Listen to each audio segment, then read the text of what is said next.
Bismillahirrahmanirrahim. Assalamualaikum warahmatullahi wabarakatuh. Nama aku Fatimah. Hari ini aku akan ngejelasin tentang dasar-dasar perpajakan.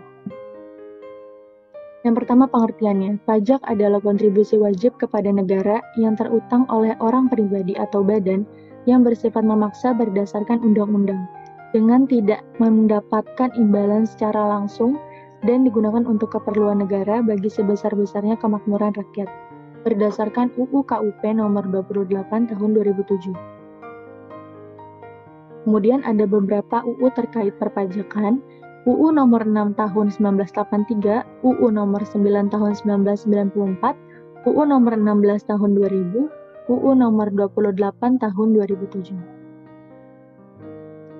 Fungsi pajak ada dua, yang pertama fungsi budgeter. Pajak sebagai salah satu sumber penerimaan pemerintah untuk membiayai pengeluaran rutin dan pembangunan. Kemudian fungsi pajak sebagai regularen, yaitu sebagai alat untuk mengatur dan melaksanakan kebijakan pemerintah dalam bidang sosial atau ekonomi dan untuk mencapai tujuan-tujuan lain di luar bidang keuangan.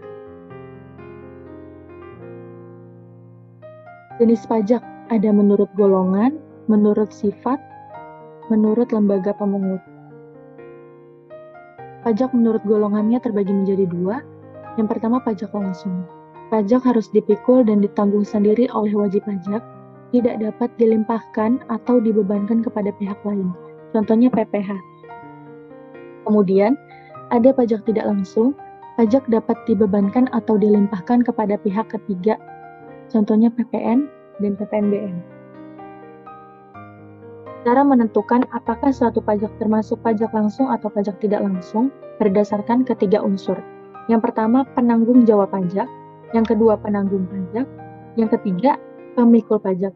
Jika ketiga unsur tersebut berada pada satu orang, maka pajak tersebut dikategorikan sebagai pajak langsung. Tapi jika unsur-unsur tersebut berada lebih dari satu orang, maka pajak tersebut dikategorikan sebagai pajak tidak langsung. Kemudian pajak menurut sifat, terbagi menjadi dua juga, pajak subjektif dan pajak objektif. Pajak subjektif, pengenaannya memperhatikan keadaan pribadi wajib pajak. Contohnya, PPh orang pribadi. Memperhatikan keadaan di sini maksudnya besarnya penghasilan per bulan, tanggungannya berapa, yang nanti akan dijadikan pertimbangan untuk besaran pengenaan pajaknya.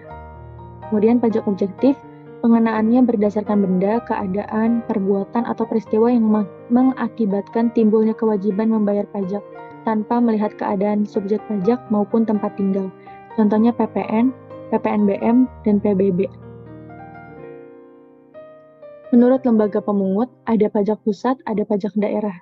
Pajak pusat dipungut oleh pemerintah pusat dan digunakan untuk membiayai rumah tangga negara. Contohnya PPh, PPN, PPNBM, dan bea materai. Kemudian untuk pajak daerah dipungut oleh pemerintah daerah, provinsi atau kabupaten kota dan digunakan untuk membiayai rumah tangga daerah masing-masing. Beberapa contoh pajak daerah, untuk pajak provinsi ada pajak kendaraan bermotor, pajak bahan bakar kendaraan bermotor, bea balik nama kendaraan bermotor, pajak air permukaan, dan untuk pajak kabupaten atau kota ada pajak hotel, restoran, hiburan, reklame, penerangan jalan, parkir, air tanah, PBB pedesaan dan perkotaan, dan yang terakhir BPHTB. Stelsel pajak ada stelsel nyata. Stelsel nyata pengenaannya didasarkan pada objek yang sesungguhnya terjadi, dilakukan di akhir tahun, lebih akurat dan realistis. Kemudian ada stelsel anggapan. Pengenaannya didasarkan pada anggapan yang diatur sesuai undang-undang. PPh tahun ini dianggap sama dengan tahun sebelumnya. Kemudian PPh campuran, kombinasi stelsel nyata dan fiktif. Awal tahun dianggap sebagai stelsel anggapan, pada akhir tahun akan dihitung ulang sesuai dengan prinsip stelsel nyata. Maksudnya begini, contohnya di tahun 2020, beban pajak yang harus dibayar yaitu 20.000 per bulan, maka di tahun 2021 berdasarkan stelsel anggapan, beban pajaknya juga 20.000 per bulan. Nah nanti di akhir tahun akan diperhitungkan ulang sesuai dengan prinsip stelsel nyata, apakah pajak tersebut kurang bayar, atau lebih bayar, atau nihil. Kemudian asas pemungutan pajak. Pertama, asas domisili. Negara mengenakan pajak atas penghasilan wajib pajak yang bertempat tinggal di wilayahnya, baik dari dalam maupun luar negeri. Jadi, pemerintah Indonesia berhak meminta atau memungut pajak atas orang yang bertempat tinggal di wilayahnya, penghasilannya baik dari dalam maupun luar negeri. Kemudian, asas sumber, negara mengenakan pajak atas penghasilan yang bersumber dari wilayahnya tanpa melihat domisili wajib pajak. Kemudian ada asas kebangsaan, pengenaan pajak dihubungkan dengan kebangsaan suatu negara. Sistem pemungutan pajak. Ada official assessment system. Penentuan jumlah pajak dilakukan oleh aparatur perpajakan, jadi pihak Fiskus yang menghitung dan memungut pajaknya. Kemudian ada self-assessment system. Wajib pajak menentukan sendiri jumlah pajak tiap tahun sesuai peraturan perpajakan. Kemudian ada withholding system, pihak ketiga yang ditunjuk oleh wajib pajak yang menentukan besarnya pajak terutang. Kemudian ada ajaran formil dan ajaran material. Ajaran formil, utang pajak timbul karena dikeluarkannya SKP, surat ketetapan pajak oleh Fiskus, biasanya diterapkan pada official assessment system. Kemudian ajaran material, utang pajak timbul karena berlakunya UU perpajakan, seseorang dikenai pajak karena suatu keadaan atau perbuatan. Diterapkan pada self-assessment system. Timbulnya utang pajak. Timbulnya dan berakhirnya utang pajak.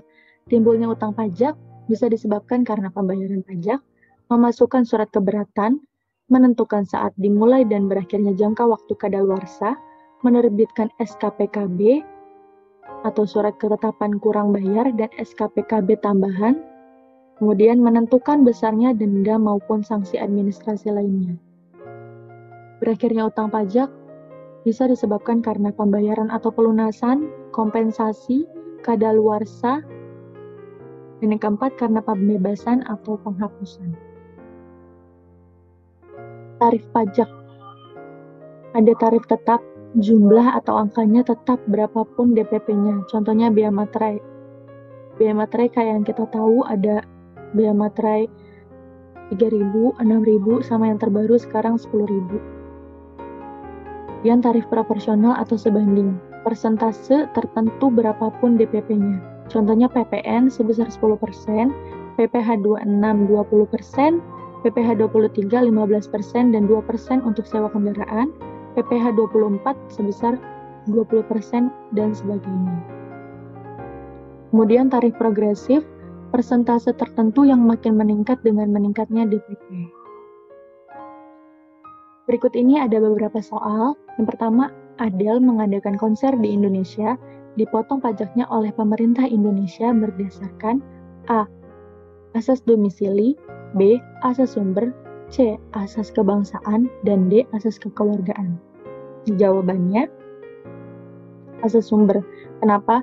Jadi si Adele ini kan warga negara asing, ngadain konser di Indonesia, dapat penghasilan di wilayah Indonesia.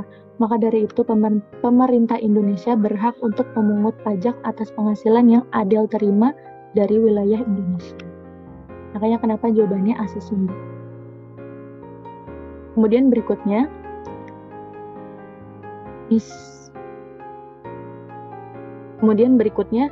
Miss Justine White, warga negara Australia, telah tinggal di Indonesia selama 10 tahun, harus membayar kepada pemerintah Indonesia berdasarkan A. Asas domisili, B. Asas sumber, C. Asas kebangsaan, D. Asas kekeluargaan.